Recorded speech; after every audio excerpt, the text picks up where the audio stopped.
আচ্ছা, আপনি কি কখনো ভেবে দেখেছেন যে এই ফ্রান্স এত ভালো কিভাবে খেলছে? যেখানে বিশ্বকাপ শুরু হওয়ার আগে ফ্রান্স নিজেদের স্কোয়াড ঘোষণা করেছিল, সেই সময় ফুটবল বোদ্ধারা বলেছিলেন যে এই দল মিডফিল্ডে মারা খাবে। হ্যাঁ, কথাটা একদম মিথ্যা নয়, কারণ তাদের মিডফিল্ড তুলনামূলক অনেকটা দুর্বল বলা যায়। কিন্তু নিজেদের এই দুর্বলতা কাটিয়ে কিভাবে এই ফ্রান্স আজকে অপ্রতিরোধ্য পারফরমেন্স করছে, তাদের পারফরমেন্স দেখে মনে হচ্ছে যে এই দল বিশ্বকাপ নিতে এসেছে এবং নিয়েই ছাড়বে। তাদেরকে আটকানোর মতো কোনো দলই নেই। এমনটা কেন হয়েছে? আপনার উত্তর হতে পারে এমবাপ্পে কিংবা দেম্বেলের জন্য, কিন্তু না। এই দলে এমন একটা প্লেয়ার রয়েছে যেটা দিদিয়ার দেশমের মিসিং পাজলের সমাধান হয়ে এসেছে, আর সেই প্লেয়ারটি হচ্ছে মাইকেল ওলিসে, যিনি মাত্র ২ বছরের মাথায় জাতীয় দলে এসে নিজেকে এমনভাবে থিতু করেছেন যে দলের মূল নিউক্লিয়াসই হয়ে গেছেন তিনি। আপনি খেয়াল করলে দেখবেন, বর্তমানে মাইকেল ওলিসে যে কাজটা ফ্রান্সে করছে, সেই কাজটা অতীতে অ্যান্তোনিও গ্রিজমান করে আসতো। আপনি ২০১৮ বিশ্বকাপ কিংবা ২০১৬ ইউরো কাপ বা ২০২২-এর বিশ্বকাপের কথাই ধরুন না কেন, আপনি যদি একটু ভালো করে রিসার্চ করেন বা একটু স্টেট কেটে দেখেন, তাহলে ইজিলি বুঝতে পারবেন যে এই দলের মূল নিউক্লিয়াস ছিল গ্রিজমান, যে মাঝমাঠ থেকে বল সাপ্লাই করত এবং আক্রমণের দ্বারা সচল রাখত।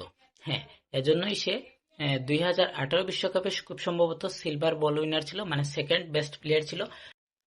গ্রিজমান যখন ২০২৪-এর পর অবসর নেয়, তখন সেই জায়গাটা ফিল আপ করা কোনো সাধারণ ফুটবলারের কাজ ছিল না, যার জন্য দিদিয়ের দেশম নিজের সেই মিসিং পাজলটা খোঁজার জন্য অপেক্ষা করছিলেন। অবশেষে তিনি পেয়ে গেলেন সেই মিসিং পাজল, তবে একটা নয়, একসাথে তিনি দুটো পেয়ে গেলেন।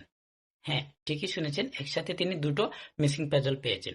একটি হচ্ছে ম্যানচেস্টার সিটিতে খেলা শেরকি, এবং দ্বিতীয়টি তো আপনারা ইতিমধ্যেই জেনে গেছেন, তিনি বায়ার্ন মিউনিখে খেলা মাইকেল ওলিসে, যার খেলা দেখলে মনেই হবে না যে তিনি একজন তরুণ। তার খেলা এত পরিমাণ ম্যাচিউরিটি চলে এসেছে যে সে ফ্রান্সের মতো দলের মূল নিউক্লিয়াস হয়ে গেছে।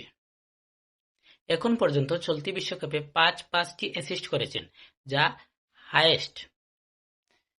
ফ্রান্স দলের দিকে তাকালে সবাই এমবাপ্পের কথা বলবে, যিনি ৬টি গোল করেছেন সাথে ২টি অ্যাসিস্ট, কিংবা আপনি দেম্বেলের কথা বলবেন, যিনি গ্রুপ পর্বের শেষ ম্যাচে হ্যাটট্রিক করেছেন। কিন্তু আপনি একটা নাম মাথায় রাখবেন, যদি ফ্রান্স বিশ্বকাপ জিতে নেয়, তাহলে বিশ্বকাপের গোল্ডেন বল পাওয়ার দৌড়ে অনেকটাই এগিয়ে থাকবে এই মাইকেল ওলিসে। তিনি সমানতালে পারফর্ম করছেন মাঝমাঠ এবং আক্রমণ ভাগে। মাঝমাঠ থেকে বল কুড়িয়ে আনছেন, আবার এটাকে বল সাপ্লাই করছেন, আর সেই চান্সগুলো কাজে লাগাচ্ছেন এমবাপ্পে দেম্বেলেরা। এছাড়াও এই দলে আছে বারকোলা, ডিজায়ার ডুয়ের মতো তারকারা। এদের আক্রমণভাগ এত শক্তিশালী যে এদের এক একটা প্লেয়ার এক একটা দলের মেইন ম্যান হওয়ার যোগ্যতা রাখে, আর সেই সবগুলো একই দলে এসে পড়েছে। তাহলে এই দল ভালো করবে না তো করবে এটাকে?